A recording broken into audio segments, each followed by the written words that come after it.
Hello everybody. So this is my week 2 discussion, and yes, so in chapter 4 of our textbook, Principles of Psychology, we talked a lot about the idea of self, and it made me stop and think about how I see myself.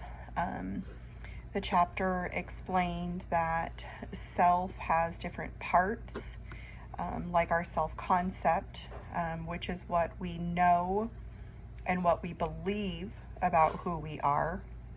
Talks about our self-esteem, which is how we feel about ourselves. And then it talks about our social self, which has to do with how other people view us.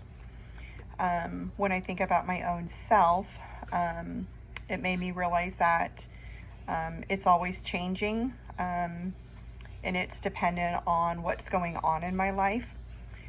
For example, I see myself as someone who's caring and somebody who's responsible, and that's part of my self-concept.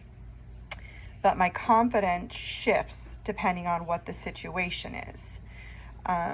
So if I'm doing something that I'm comfortable with, like if I'm helping somebody else or if I'm working on something that I enjoy, then I feel capable and I feel confident with it.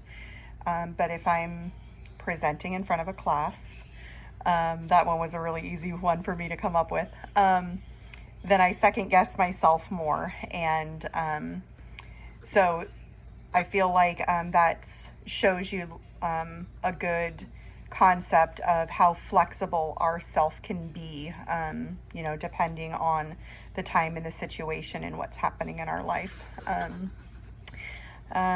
One idea from this chapter that stuck with me is the self-awareness. So just being able to step back and notice what I'm thinking and what I'm feeling. I haven't always had the ability to do that, and I feel like over the past probably like 3 to 5 years, it's really been something that I've tried to notice and to focus on more. So when I take the time to reflect, I feel like I can handle things more calmly and I can make better decisions.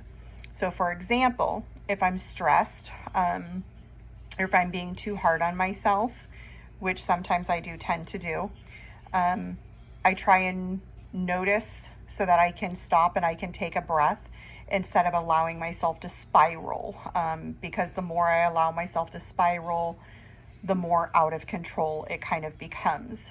And so it is a small awareness, but it does make a big difference in how I treat myself and how I treat others.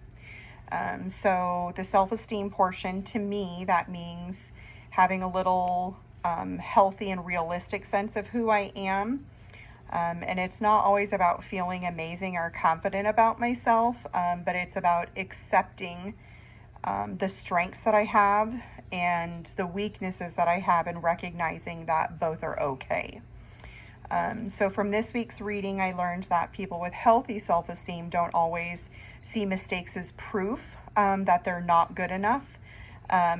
It allows them to see them as chances to grow. And so I've been also trying to apply that to myself. Overall, I feel like this chapter helped me to see and understand myself and the processes of it. It's also helped me to become more self-aware. And the more that I keep working on a balance of self-esteem, the better I feel like I can grow and I can improve as a person, not just as a student. That's it. Thank you for listening.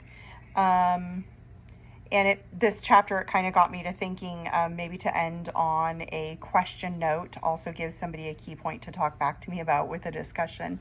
So my question to whoever is listening to this is, how do you keep your self-esteem balanced when things don't go as planned in your life?